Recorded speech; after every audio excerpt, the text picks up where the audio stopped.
안녕하십니까. 이번 발표를 맡게 된 박사과정 천혜란입니다. 현재 화장품 제형에 따른 선호도를 확인하는 연구를 진행 중에 있는데 평소 사용하는 화장품 제형과 유사할수록 더 선호도가 좋지 않을까라는 생각이 들어서 논문 조사를 하던 중에 화장품 제형과 관련된 논문은 없었지만 익숙하거나 혹은 익숙하지 않은 음악을 비교하는 논문이 있어 소개드리고자 합니다. 첫 번째 논문은 IEEE 센서스 저널의 2021년 7월 게재된 논문으로 해당 저널의 임팩트 팩터는 4.325입니다. 본 연구에서는 선호도 점수, 패밀리어티, 그리고 응답 시간, 그리고 EEG를 통해 음악의 선호도의 구분을 조사하고자 하였습니다. 총 20명의 건강한 피험자가 실험에 참여하였으며 여성과 남성의 비율이 1대1로 모집되었습니다. 실험에 사용할 음악은 태국 탑 200위 주간 차트를 활용하였으며 매주 상위 20개의 음악을 선택하고 그 중에서 중복되거나 해외 음악은 제외하였습니다. 그 결과 2017년 8월 31일부터 2019년 9월 7일까지 총 110개의 인기 음악을 선정을 하였습니다.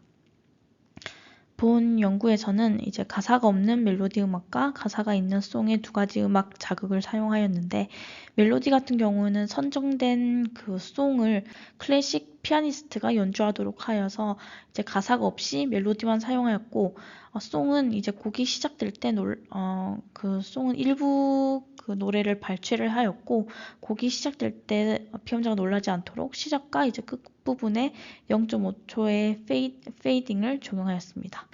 멜로디와 송 모두에서 동일한 섹션을 사용하여 길이는 약 19에서 66초 사이로 추출되었습니다. 음악에 대한 그라운드 트루스 선호도를 확인하기 위해 아래의 그림과 같은 개별 소프트웨어를 개발하였다고 합니다. 다양한 버튼과 슬라이더가 있는데 그중 하트 버튼은 좋아하는 음악이 나왔을 때 누르도록 하였습니다. 하트 버튼을 누르고 안 누르고에 따라서 선호하는 음악과 비선호 음악으로 구분되는데 선호하는 음악은 참가자가 멜로디와 송 모두에서 하트 버튼을 눌렀을 때를 의미하고 반대로 멜로디와 송 모두에서 하트 버튼을 누르지 않은 음악을 비선호 음악으로 구분하였습니다.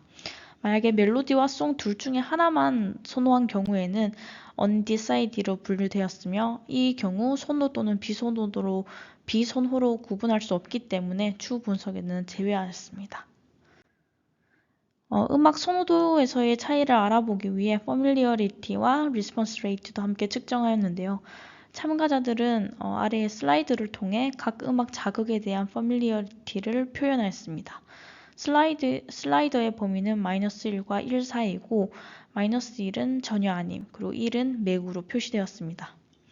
리스폰스 레이트는 참가자가 각 음악 자극을 얼마나 빨리 평가하는지를 반영합니다. 리스폰스 레이트는 참가자들에게 알리지 않고 평가가 시작되는 순간부터 끝나는 순간까지의 시간을 측정하였으며 리스폰스 레이트는 아래의 식을 통해 계산되었습니다. 응답 시간이 길어질수록 리스폰스 레이트는 낮은 값을 나타내며 빠르게 응답한 경우 높은 리스폰스 레이트를 나타냅니다. 추가적으로 감정을 나타내는 베일런스와 어라우절, 그리고 재생 목록의 추가를 위한 별 모양의 버튼이 있지만 해당 데이터는 본 연구에서는 사용되지 않았다고 합니다. 총 20명의 참가자는 5명의 참가자로 구성된 4개의 그룹으로 나뉘었고 110개의 음악 자극은 22개의 음악 자극으로 구성된 5개의 플레이리스트로 무작위로 나뉘었습니다. 아래의 그림과 같이 참가자들은 22개의 멜로디를 먼저 듣고 그리고 해당되는 22개의 송을 듣게 되면 각 음악 자극마다 평가가 포함되어 있습니다. 다만 현재 그림에는 멜로디와 송에 대해서 각각 리체킹 구간이 포함되어 있는데 본 실험에서는 따로 사용하지 않았다고 합니다. 본 실험에는 62개의 전극을 사용하여 이지 데이터를 획득하였으며 레퍼런스 전극은 우측에 있는 이어로브 그리고 그라운드 전극은 FPZ 채널에 위치하였습니다. EOG 신호는 오른쪽 눈의 아래와 그리고 바깥쪽에 위치한 전극을 통해 측정을 하였습니다. 측정된 EEG 신호는 50Hz의 노치 필터를 적용하여 일렉트릭 노이즈를 제거하였으며 0.1Hz의 하이패스 필터를 적용하였습니다.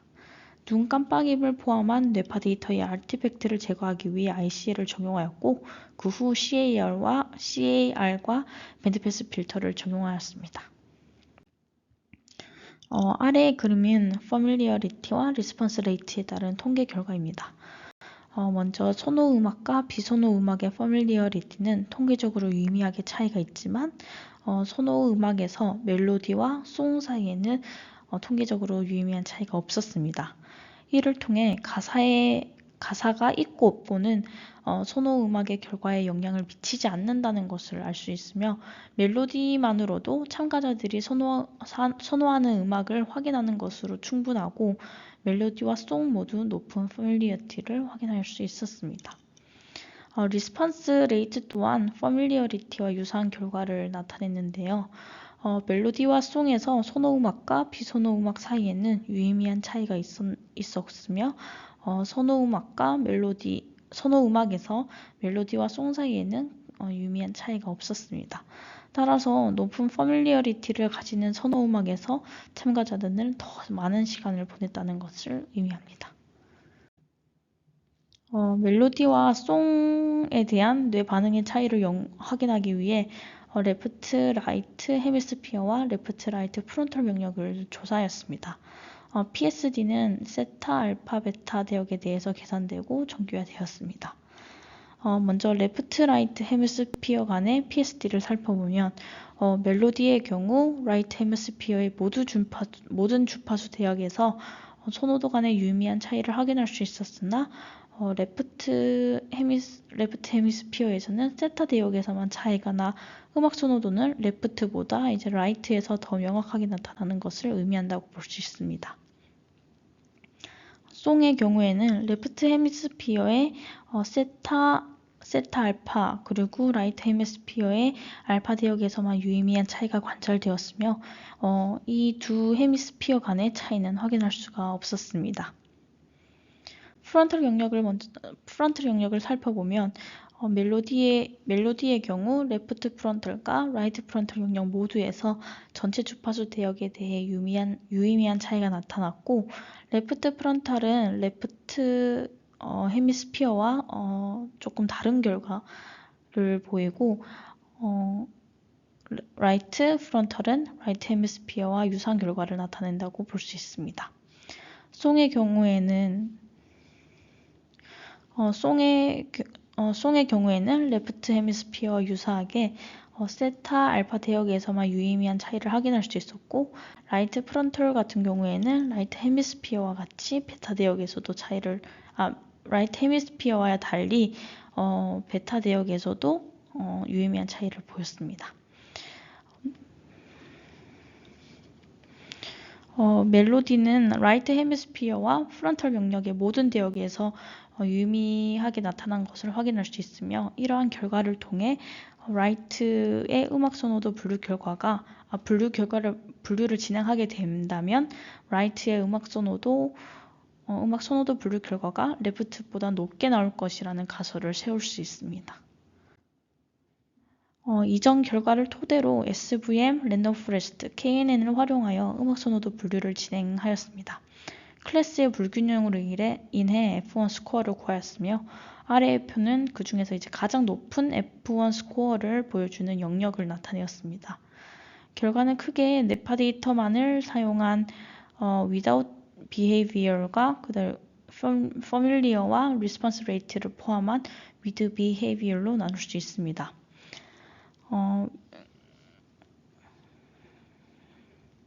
without behavior의 멜로디에서는 SVM과 KNN의 F1 스코어가 각각 53.18 그리고 48.73%로 가장 높았습니다.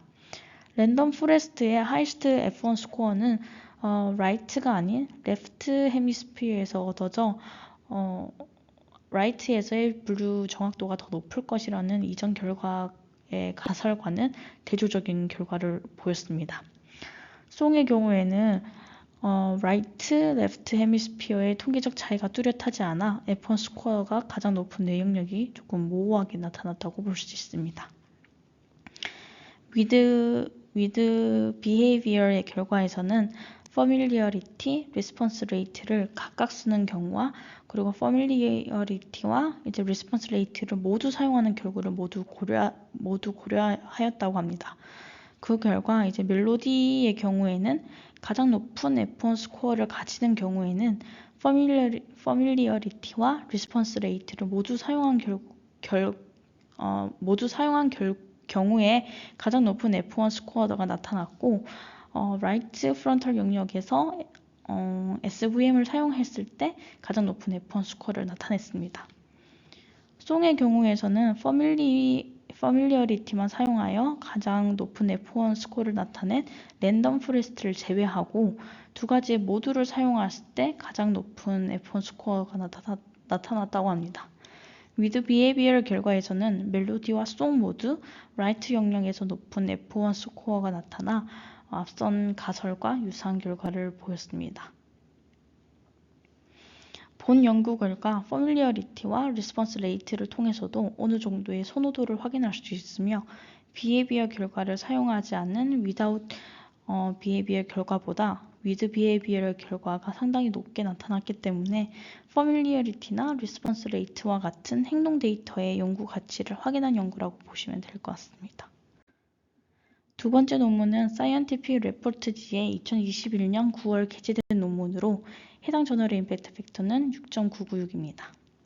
앞선 논문에서 봤던 것과 유사하게 음악이 불러일으키는 유쾌함이 familiarity에 의해 조절되는 것으로 많이 보고가 되고 있지만 familiarity가 음악에 대한 즐거움과 관련된 오실레이터리 액티비티를 어떻게 조절할 수 있는지에 대해서는 거의 알려진 바가 없다고 합니다.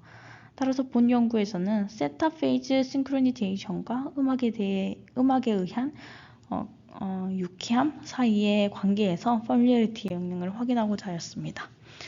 특히 음악에 의해 유발된 쾌적함, 즉 유쾌함과 관련이 있다고 알려진 frontal 세타 파워와 front temporal 세타 싱크로니제이션에 대해서 자세하게 살펴보고자 합니다. 본 연구에는 총 22명의 건강한 피험자가 실험에 참여하였으며 그중 여성이 17명이었습니다.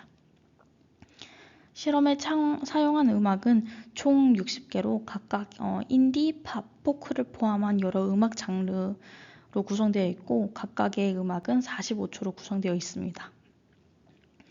해당 자극은 파일럿 연구 결과 익숙하지 않을 가능성이 있고 다양한 즐거움을 이끌어내기 위해 선택되었다고 합니다. 45초로 길이를 정한 이유는 그 45초 길이 동안의 음악이 각 음악을 이제 대표할 수 있도록 하는 최적의 길이를 선택하였다고 합니다. 실험은 크게 exposure 세션과 experimental 세션의 두 세션으로 나뉘며 각 세션 사이에는 24시간의 이제 휴식기가 주어졌습니다.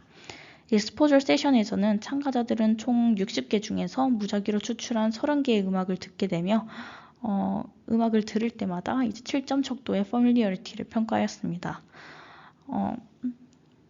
오른쪽 아래에서 보시는 것처럼 1은 노래를 한 번도 들어본 적이 없는 경우를 의미하고 7은 이 노래를 이제 완벽하게 알고 있는 경우를 의미합니다.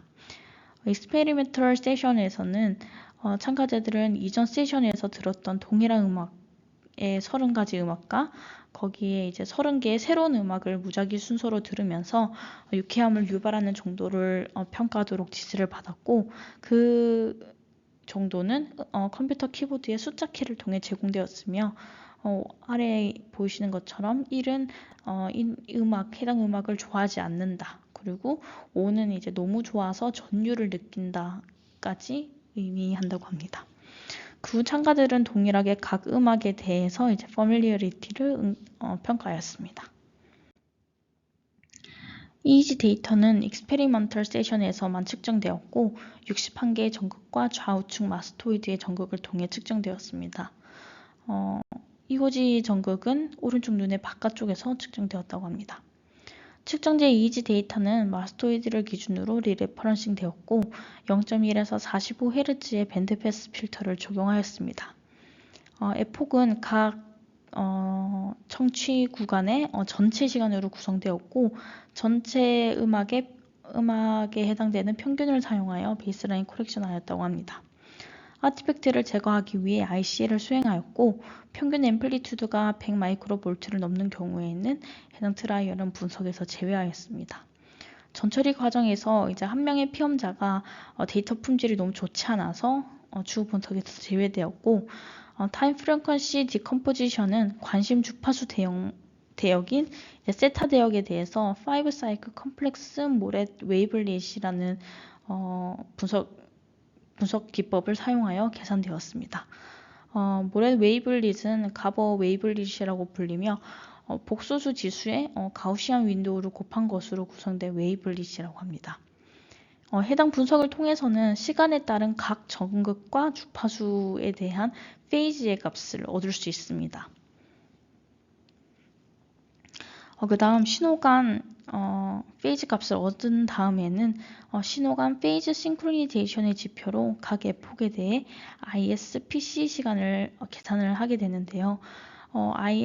해당 지수는 이제 시간에 따른 두 신호 간의 위상차의 일관성을 나타내고 오른쪽에 식과 같이 정의됩니다. 여기서 F는 주파수를 의미하고 N은 타임 포인트를 의미하며 여기서 로우는 주어진 시점에서 두 개의 전극 사이의 페이지를 의미합니다. 해당 값은 관심 대역인 세타의 모든 주파수와 그리고 모든 전극상에 대해서 계산되었고 전체 주파수에 걸쳐 평균된 값을 사용하였습니다.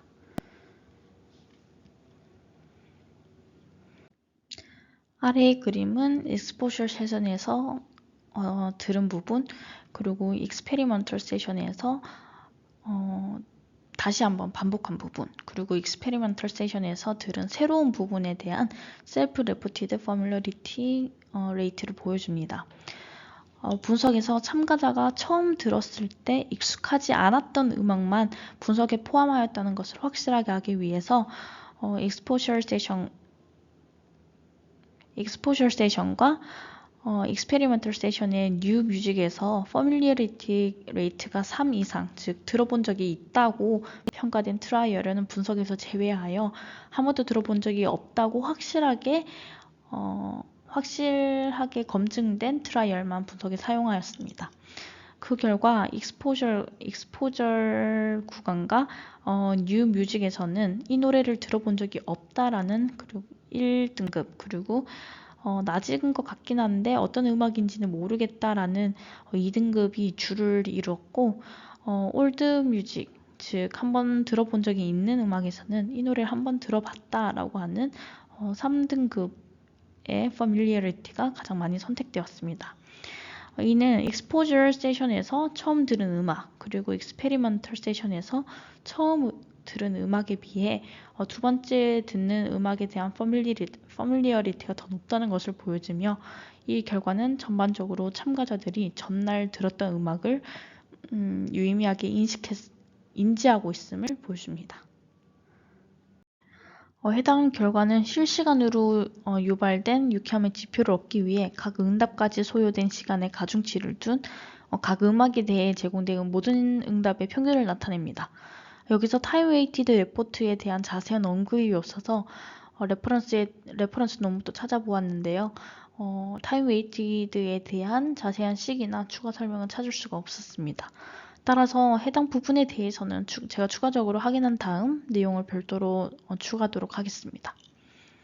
아래에 해당 결과에 대해서 논문에서는 타임 웨이티드 유쾌함은 익스페리먼털 세션의 뉴 뮤직보다 올드 뮤직에서 더 높게 나타난다고 언급하고 있으며 이는 이전에 한번 들어본 적이 있는 음악에서의 유쾌함이 새로운 음악에서의 유쾌함보다 더 높다는 것을 의미한다고 합니다. 다음은 이지 페이즈 싱크로니제이션에 대한 결과로 페이즈 싱크로니제이션이 나타난 영역과 해당 싱크로니제이션 값의 변화를 나타냅니다. 라이트 프론터 영역의 두 개의 커넥션은 새로운 음악인 뉴 컨디션에서만 나타난 것으로 싱크로니제이션 정도가 증가하는 것을 나타내었고 라이트 템포럴 영역에서 레프트 페리아틀 영역 사이의 두 커넥션은 기존에 들었던 음악인 올드 컨디션에서만 나타났으며 이 또한 증가하는 것을 나타냈습니다. 해당 결과는 새로운 음악을 들을 때의 유쾌함은 프론트 템포럴 세타 싱크로니제이션을 증가시키고 좀 더 친숙한 음악을 들을 때의 유쾌함은 라이트 템포럴과 레프트 페리어털의 세타 싱크로니제이션을 증가시키는 것을 의미합니다. 이러한 결과는 음악 자극이 듣는 사람에게 친숙한지 혹은 낯선지 여부에 따라서 서로 다른 세타 커넥션 패턴이 나타난다는 것을 의미합니다. 첫 번째 논문에서는 앞서 말씀드렸던 것처럼 어라우절, 베일런스와 같은 정보도 측정했다고 했는데 해당 값에 대한 결과가 없어서 정확하게 제외한 이유랑 그 값을 분석을 했을 때 결과가 조금 궁금해져서 그 부분이 조금 아쉬웠던 것 같고, 두 번째 논문에서는 전반적으로 피겨에 대한 설명이 너무 부족해서 해당 피겨를 이해하는 데 많은 어려움이 있었다는 점이 아쉬웠습니다. 앞선 두 논문을 기반으로 피험자한테 조금 더 친숙할수록 높은 선호도를 나타낸다는 것을 확인할 수 있었고, 현재 연구하고 있는 화장품 제형과 관련해서 기존에 사용하던 제품과 실험에 사용하는 제품이 유사한 경우 선호도에 좀 더 영향을 주진 않을까 하는 조금 걱정이 생겼고, 세타 대역이 친숙함과 관련이 되어 있는 것으로 보아 추후 커넥티비티 분석을 수행을 할 때 좀 더 관심 있게 살펴봐야 할 영역일 것 같고, 해당 부분이 조금 해석에 참고가 될 것으로 보입니다. 이상으로 발표를 모두 마치도록 하겠습니다. 감사합니다.